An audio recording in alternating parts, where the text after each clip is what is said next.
Avez-vous déjà eu l'impression de courir sans avancer, que vous faites d'énormes efforts, mais que quelque chose d'invisible vous tire en arrière? Souvent, le problème n'est pas ce que nous devons ajouter à notre vie, mais plutôt ce que nous devons en retirer. Aujourd'hui, nous allons parler de 11 choses qu'il serait bon d'éliminer de votre vie, discrètement, sans bruit ni drame. Il ne s'agit pas de changements radicaux en un jour. Il s'agit plutôt de petits pas, presque imperceptibles, qui libéreront une quantité énorme de votre énergie et vous apporteront une véritable paix intérieure. Restez avec nous, car certains éléments de cette liste pourraient bien vous surprendre. Dans notre monde obsédé par le succès et la productivité, nous cherchons constamment de nouvelles habitudes, objectifs et défis. Nous ajoutons et ajoutons, mais nous nous demandons rarement ce que nous devrions retirer. Imaginez que votre vie est un ballon.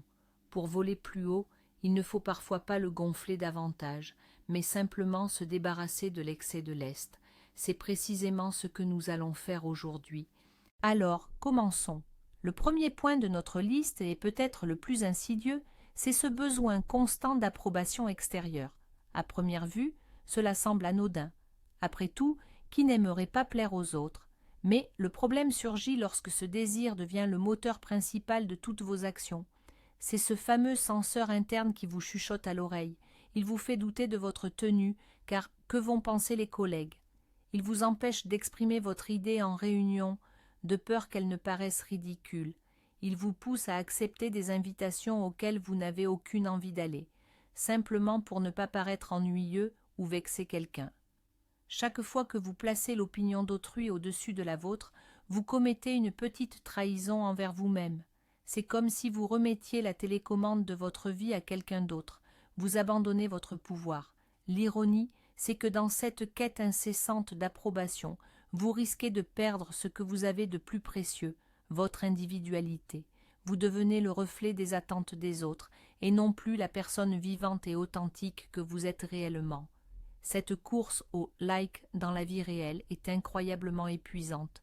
Elle vous draine une énergie mentale que vous pourriez consacrer à vos propres objectifs, passions et rêves.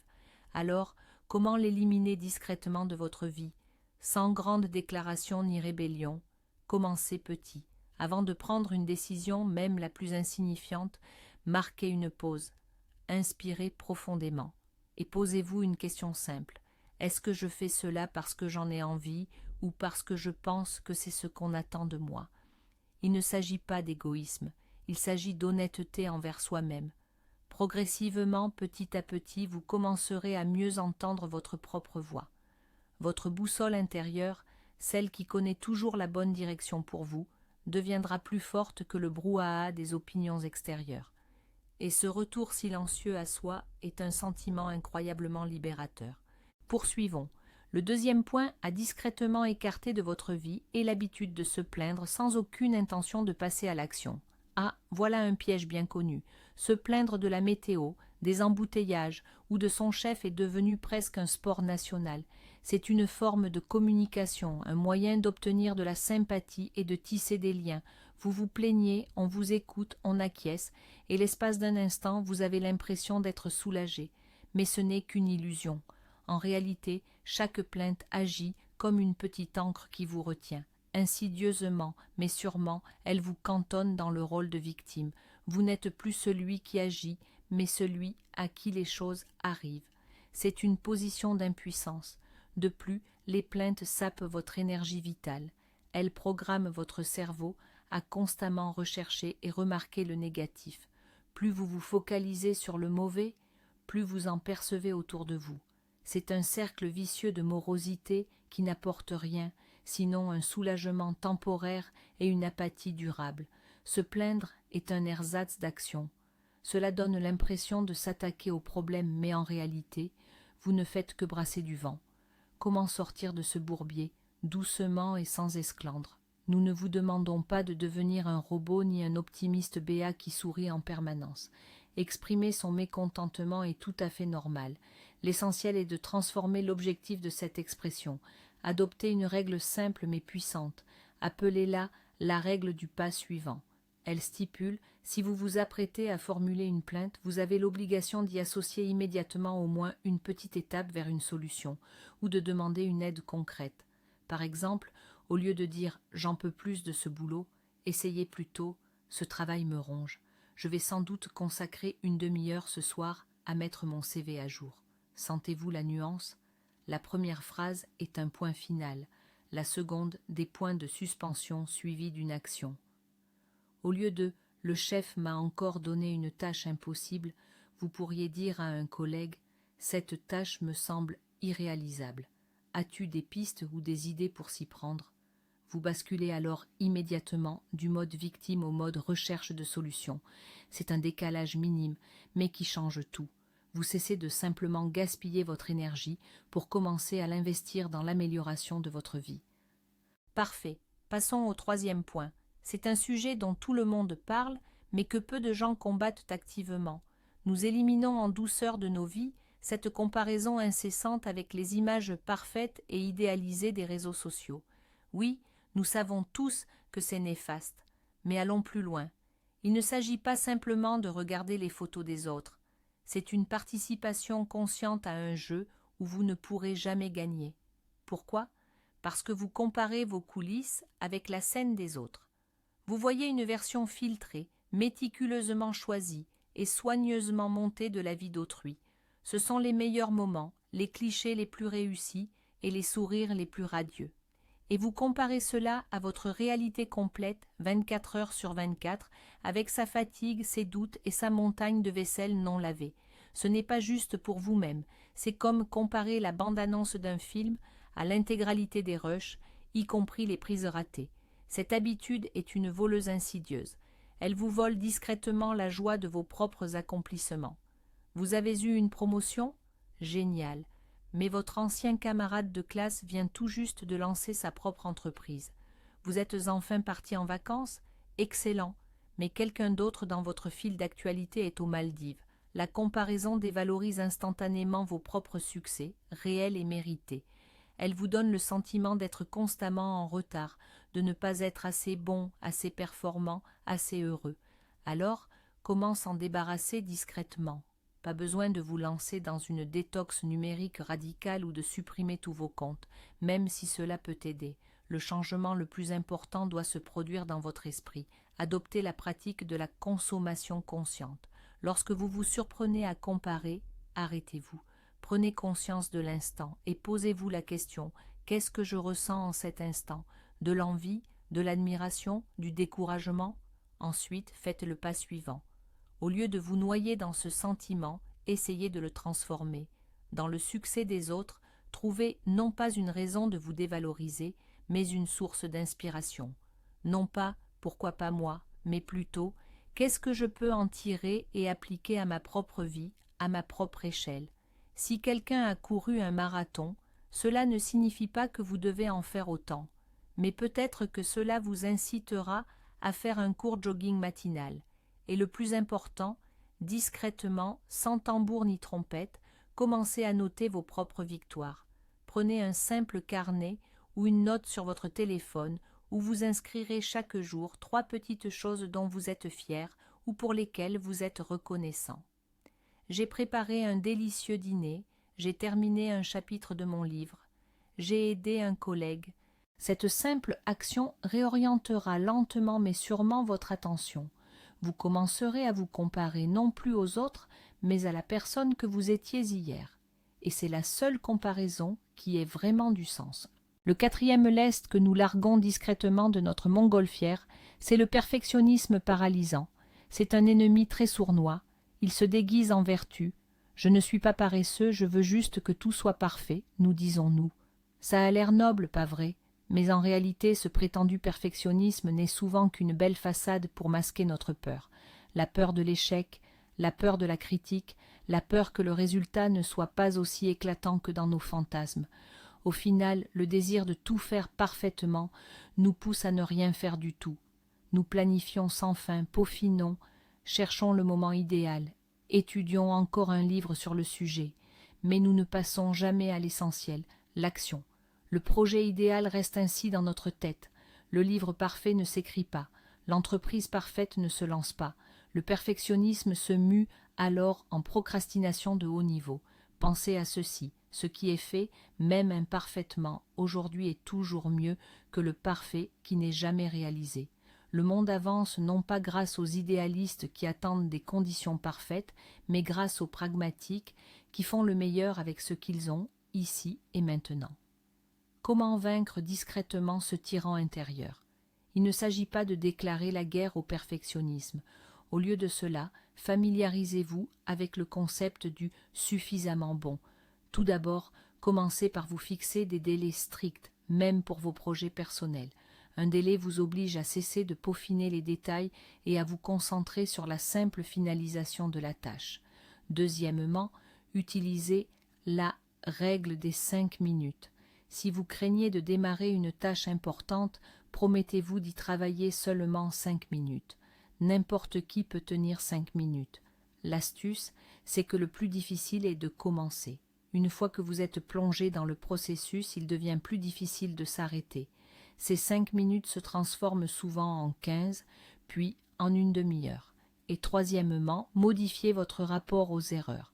Une erreur n'est pas une condamnation ni la preuve de votre incompétence, c'est simplement une donnée. C'est un retour d'information de la réalité qui vous montre ce qui doit être ajusté. Les plus grandes inventions et découvertes n'ont pas été faites du premier coup. Elles sont le fruit de centaines et de milliers d'expériences imparfaites. Permettez-vous discrètement d'être imparfait. Donnez-vous le droit à l'ébauche, à la version d'essai, à l'erreur. Vous verrez l'énergie et la liberté que cela libérera.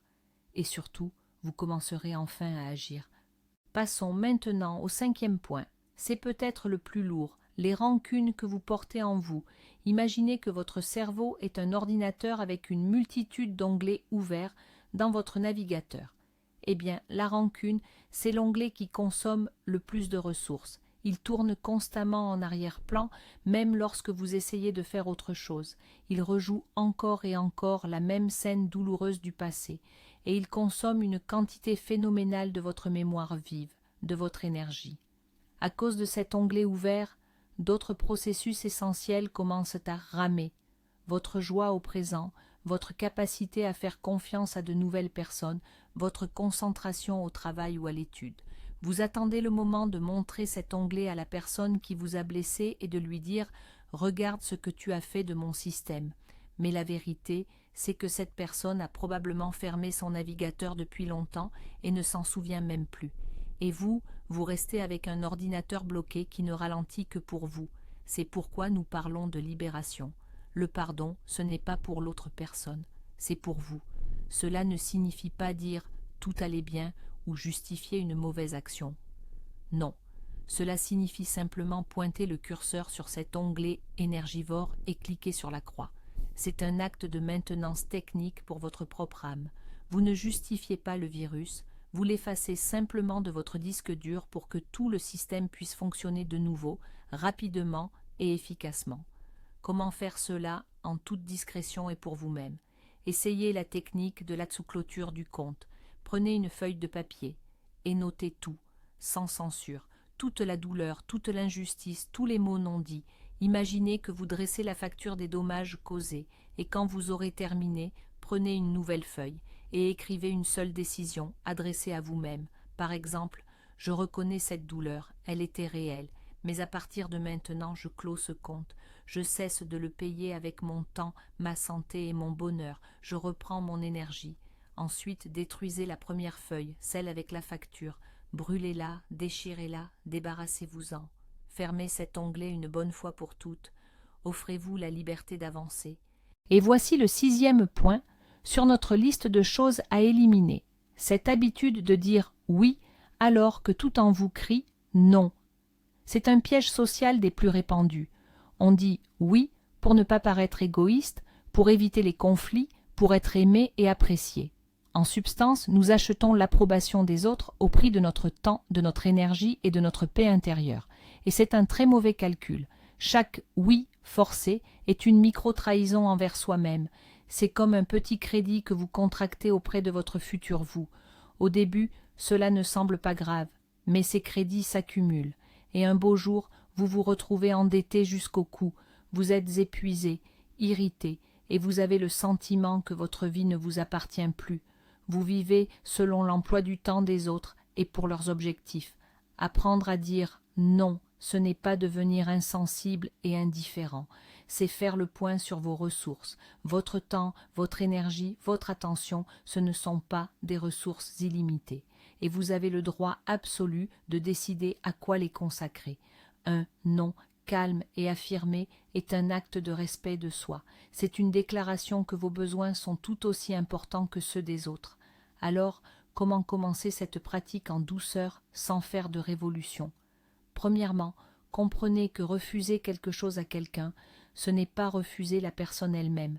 Vous refusez une demande spécifique, vous ne rejetez pas la personne. C'est une distinction cruciale. Deuxièmement, utilisez la tactique du sandwich. Commencez par quelque chose de positif, puis exprimez votre refus et terminez également sur une note positive ou neutre. Par exemple, merci beaucoup d'avoir pensé à moi et de m'avoir invité. Malheureusement, ce samedi, je ne pourrai vraiment pas, j'ai déjà des engagements, mais j'espère que vous passerez un excellent moment. Cela adoucit le refus, tout en le gardant ferme. Et troisièmement, rappelez-vous simplement ceci. Chaque fois que vous dites un non mérité à quelqu'un, vous dites oui à quelque chose d'important pour vous. Oui au repos. Oui à vos propres projets. Oui au temps avec votre famille. Oui à votre tranquillité d'esprit. Et c'est ce oui-là qui compte vraiment. Septièmement, le sentiment de culpabilité lié au repos dont il faut se débarrasser discrètement. Dans notre culture obsédée par la productivité et la réussite, le repos est souvent perçu comme un signe de paresse. L'oisiveté semble presque un crime. Depuis l'enfance, on nous apprend qu'il faut être constamment occupé, toujours en quête de productivité. Et si par hasard on se surprend à simplement rester assis sans rien faire, un petit ver rongeur de culpabilité commence à nous tarauder. Je pourrais être en train de travailler, je pourrais étudier, je pourrais ranger. Ça vous parle? Ce critique intérieur ne comprend pas une vérité simple, prouvée aussi bien par la science que par l'expérience des personnes les plus accomplies. Le repos n'est pas l'opposé du travail, c'en est une partie intégrante. Imaginez un coureur de marathon. S'entraîne-t-il 24 heures sur 24? Non. Il sait que la récupération, le sommeil et une alimentation équilibrée sont aussi essentiels à la victoire que l'entraînement lui-même. Les muscles ont besoin de repos pour se développer et devenir plus forts. Il en va de même pour notre cerveau et notre créativité. Lorsque vous vous reposez, vous ne perdez pas de temps, vous l'investissez. Vous donnez à votre cerveau l'occasion de traiter l'information, de se réinitialiser, de trouver de nouvelles solutions originales.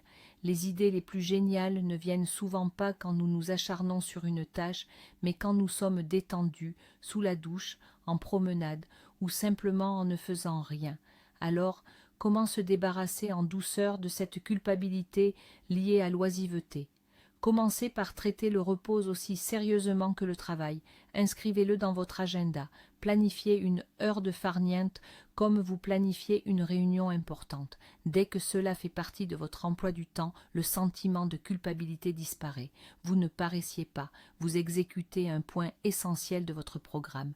De plus, essayez de changer votre formulation. Au lieu de vous dire « je ne fais rien », dites-vous plutôt « je me ressource » ou « je recharge mes batteries ». Les mots ont un pouvoir immense. En changeant les mots, vous changez votre perception du processus. Et rappelez-vous, vous êtes un être humain, pas un robot. Votre valeur ne se mesure pas au nombre de tâches accomplies. Autorisez-vous, en toute tranquillité, à vous reposer, sans culpabilité. C'est l'un des gestes les plus bienveillants et productifs que vous puissiez faire pour vous-même.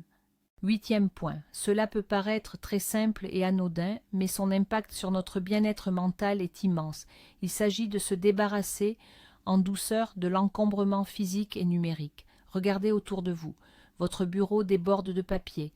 Votre penderie s'entasse de vêtements oubliés depuis des années. Des dizaines d'onglets ouverts dans votre navigateur. Des centaines de mails non lus dans votre boîte de réception.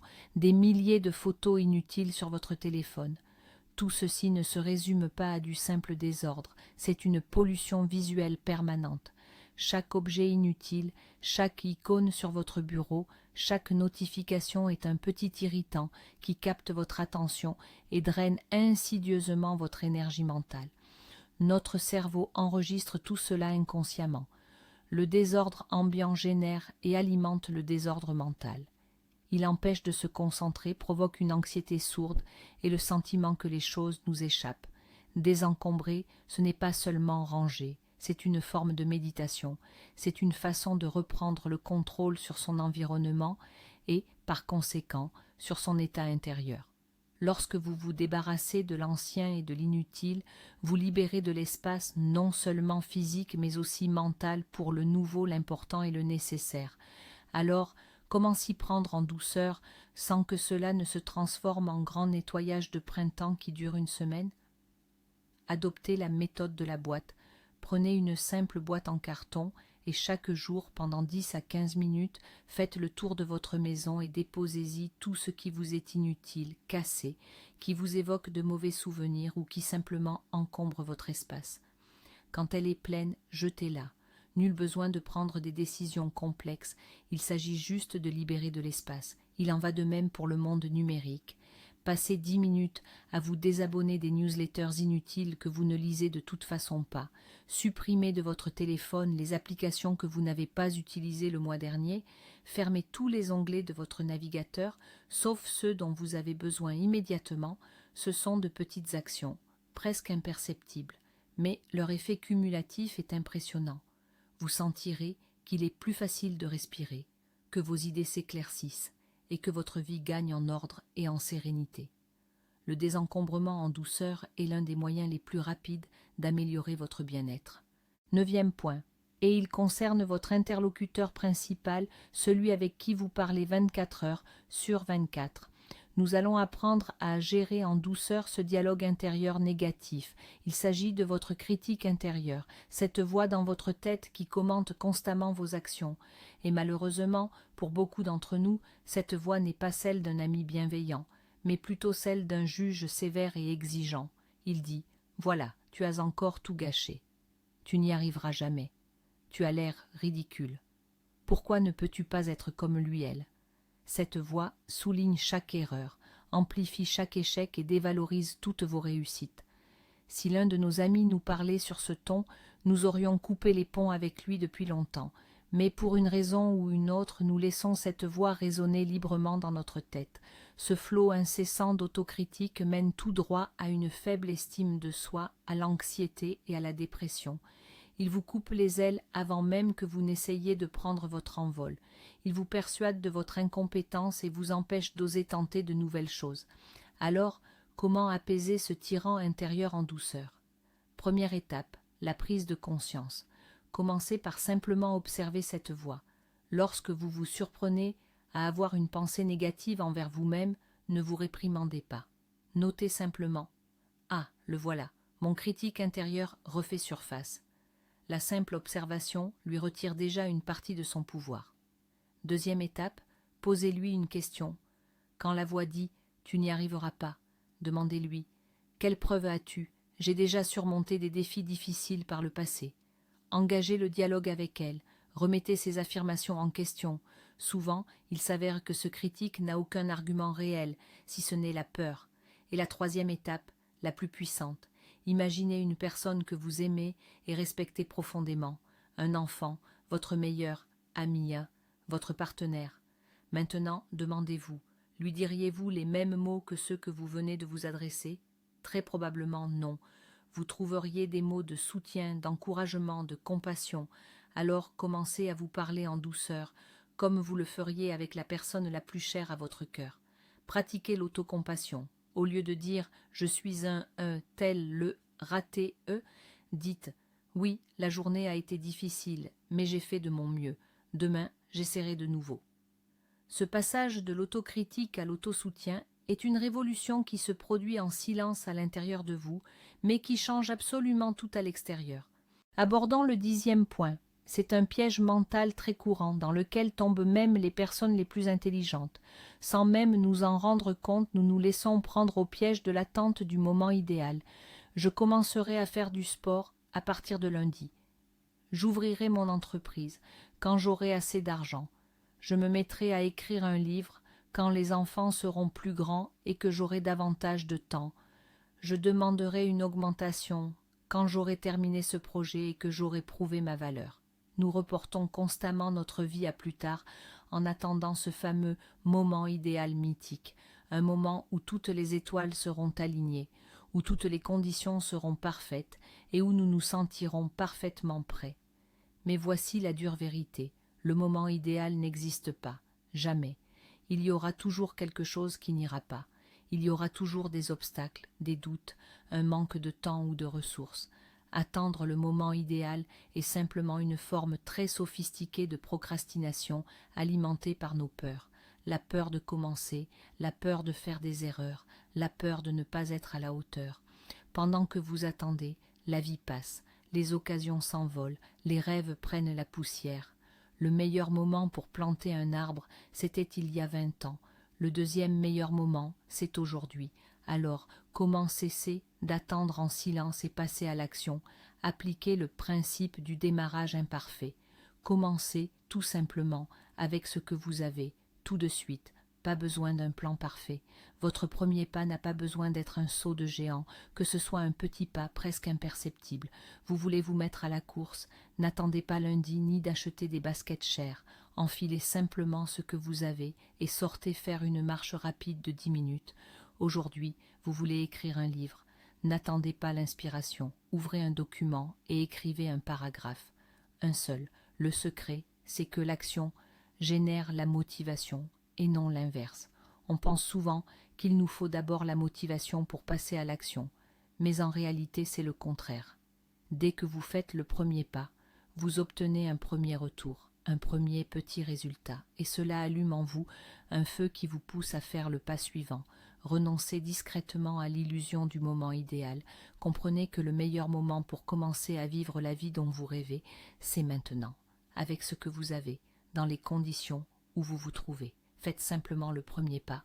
Et enfin, voici le 11e et dernier point, la cerise sur le gâteau de notre démarche de désencombrement mental. Débarrassez-vous en douceur de cette habitude de trop expliquer et de justifier constamment vos décisions. Vous avez décidé de changer de travail et instantanément vous ressentez le besoin impérieux de raconter à tous vos amis et votre famille une longue histoire détaillant pourquoi votre ancien poste ne vous convenait plus et pourquoi le nouveau est le choix idéal. Vous avez décidé de ne pas assister à la soirée des anciens. Vous échafaudez alors tout un roman de justification pour que personne ne puisse penser du mal de vous. Vous voulez simplement passer la soirée chez vous plutôt que d'aller au bar. Vous commencez à inventer des raisons complexes au lieu de simplement répondre « Merci de l'invitation, mais je passe mon tour ce soir ». Pourquoi agissons-nous ainsi ? Encore une fois, cela découle de l'insécurité et de ce besoin constant d'approbation extérieure que nous avons évoqué au tout début de notre discussion. C'est comme si nous sollicitions l'autorisation des autres pour prendre nos propres décisions. Nous cherchons désespérément la validation que notre choix est le bon, qu'il est juste et légitime. Nous avons peur d'être jugés ou mal compris si nous nous contentons d'affirmer notre décision sans l'enrober. Mais voici la réalité. Vous n'êtes tenu de rendre des comptes à personne sur votre vie. Vos décisions, celles qui touchent votre personne, votre carrière, votre temps et vos valeurs, sont les vôtres, et les vôtres seulement. Point final. Les explications excessives non seulement vous vident de votre énergie, mais elles fragilisent aussi votre position. Elles semblent dire « Je ne suis pas entièrement sûr de mon choix, alors s'il vous plaît, donnez-moi votre approbation ». Cela ouvre la porte aux conseils non sollicités, aux critiques acerbes et aux tentatives de vous faire changer d'avis. Comment, dès lors, se défaire en douceur de cette habitude? Pratiquez la diète informationnelle. Ne partagez avec les gens que la quantité d'informations strictement nécessaire, ni plus ni moins. Au lieu d'une longue tirade sur les raisons de votre départ, dites simplement « J'ai décidé de donner une nouvelle direction à ma carrière et j'ai accepté une opportunité. » Au lieu d'élaborer des excuses complexes pour expliquer votre absence, répondez « Merci de l'invitation, mais cette fois ce ne sera pas possible pour moi. » Apprenez à être à l'aise avec des réponses courtes et directes. « Non, merci. C'est mon choix. Cela me convient mieux ainsi. Ce n'est pas de l'impolitesse, c'est de l'assurance. C'est une affirmation silencieuse de votre confiance en vous et en vos propres choix. Vous êtes le capitaine de votre propre navire. Vous n'avez pas à obtenir l'approbation de chaque passager pour chaque virage du gouvernail. C'est votre voyage. Vous avez le droit absolu de tracer votre propre cap. Et c'est là que réside le véritable tournant. Voyez-vous le lien entre tout ça? Le besoin d'approbation vous pousse à dire oui et à vous justifier. La comparaison aux autres engendre un dialogue intérieur négatif. Et la peur de l'erreur, le perfectionnisme, nourrit votre critique intérieure et vous fait attendre ce moment parfait qui n'arrive jamais. C'est un cercle vicieux qui vous ronge insidieusement. Ce qu'il y a de plus puissant ici, c'est que pour vous en libérer, vous n'avez rien à prouver à qui que ce soit. Pas besoin de créer des drames ou de faire de grandes déclarations. C'est votre révolution silencieuse intime. En vous débarrassant de ces choses une par une, vous ne perdez rien, bien au contraire, vous gagnez. Vous gagnez en liberté, en énergie et, le plus important, vous vous retrouvez vous-même. Ce n'est pas de l'égoïsme, c'est une attention nécessaire à votre bien-être intérieur. Éliminer ces 11 choses, ce n'est pas se priver, c'est une libération, c'est libérer de l'espace pour ce qui compte vraiment, la joie, la créativité, la sérénité et les personnes qui vous acceptent tels que vous êtes. C'est remettre le focus sur vous, sur vos vrais désirs et sur votre équilibre intérieur. Merci d'avoir regardé cette vidéo jusqu'au bout. Si elle vous a été utile et vous a fait réfléchir, mettez un pouce bleu et abonnez-vous à la chaîne pour ne pas manquer les prochaines publications. Et maintenant, une question pour vous. De quelle chose parmi cette liste aimeriez-vous vous débarrasser en priorité? Ou peut-être avez-vous votre propre 12e point qui vous aide à vivre plus sereinement? Partagez votre avis dans les commentaires ci-dessous. Discutons-en ensemble.